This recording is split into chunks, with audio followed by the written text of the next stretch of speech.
Okay guys, welcome back again to Cruise Channel in the house. At for today's video, ituturo ko sa inyo kung paano makita yung freelance na mga job within sa GCash wallet application natin. Okay, bago tayo magsimula guys, kindly please like this video, subscribe to my channel, and don't forget to hit the notification bell below para laging updated sa mga GCash tutorials, tips, and tricks. Okay, so first thing first guys, syempre kung naghahanap ka ng mga freelance job, task, meron naman tayo dito within sa GCash, which is secret and hidden lang siya. So that's why I'm just sharing sa iyo para alam niyo yung information na yun. Again, first things first, make sure na naka-open yung GCash wallet mo. Okay? Even na hindi siya naka-verified. Okay lang naman yan. And then, punta lang tayo sa my view all. Okay, once nasa view all tayo, scroll down lang natin yan. Alright, and then makikita natin dito, meron tayong parang peso na icons o yung logo, which is here, yung EM. Okay, click lang natin yung EM. Yan. Alright, so disclaimer lang guys, this video is for educational and entertainment purposes only. Sharing information and knowledge. Okay? So, syempre, don't expect something dito, no? Papakita ko lang sa inyo. Kasi nga, yung mga resulta ay iba-iba. Depende yan sa skills mo, sa knowledge mo. Okay, wait lang na siya mag-loading. Okay, once na nag-loading guys, meron tayong mga jobs, gigs, and quick rewards dito. Okay, so mga lumang tugtugin na yan, hindi yan yung kailangan natin. Okay, so kasi kapag nag-scroll down pa tayo, dito pala yung hinahanap natin. Okay, so meron tayong featured dito. Alright, meron tayong test the CSC. Pero ang pinaka-importante dito guys, which is itong online jobs page, which is accessible pala siya dito sa GCash natin.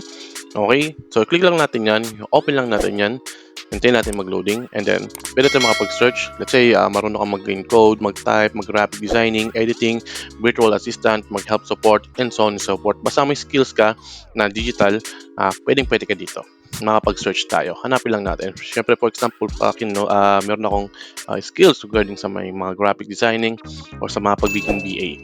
Okay, once na nag-loading yan, okay, pwede tayo mag-search dito sa search bar na to. Ilagay natin na virtual assistants like this. Type muna natin. Yan, okay. Pag na-type natin, pwede namang typing, encoder, etc. Depende nga sa skills mo. Okay, kaya nga sabi natin, depende yung resulta sa skills mo, o anong meron ka, anong portfolio mo, and so on and so forth. Yan. So, makikita natin guys, yan, makikita natin. Kayo na mag-scroll, hindi ko na masyadong siyang papatagalin sa screen natin. Okay? Para, syempre, bawal kasi halos yung mga ganong may value or amount na nakikita. Kasi nga, hindi naman sure, hindi guarantee. Kaya nga, i-search nyo lang dyan, kayo nang bahala.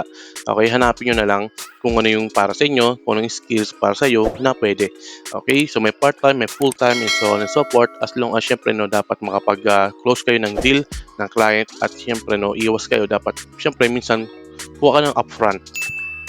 Okay, para safe kayo. Para hindi naman sayang yung 1 week nyo kasi minsan may 1 week lang dyan na training. Okay, once sa 1 week mo, wala kang binigay sa'yo, dun ka natalo kasi in-experience ko na yung ganong bagay. Okay, so ingat lang sa ganon. Make sure na tama at good yung makukuha mong client. And then, syempre kung makukuha mo, na-close mo yung deal, congratulations sa inyo. Basta as long as, syempre, yung required ng specification, skills, na meron kang gamit, speed na internet, webcam, syempre skills ay importante yan. Okay? So, idagdag ko lang guys, meron tayo sa view, meron tayo sa pin comment or video description below kung gusto nyo lang maglaro, maglibang ng free spins, meron tayo dyan sa ating pin comment. Alright, so again guys, yun lang Again, kung nakatulong sa yung video to, please like this video, subscribe to my channel, and don't forget to hit the notification bell below para lagi updated sa mga GCash tutorials, tips and tricks dito lang kay Cruise Channel. Okay, yun naman si SNX video. Cheers, bye-bye muna, and see you sa next video. Alright.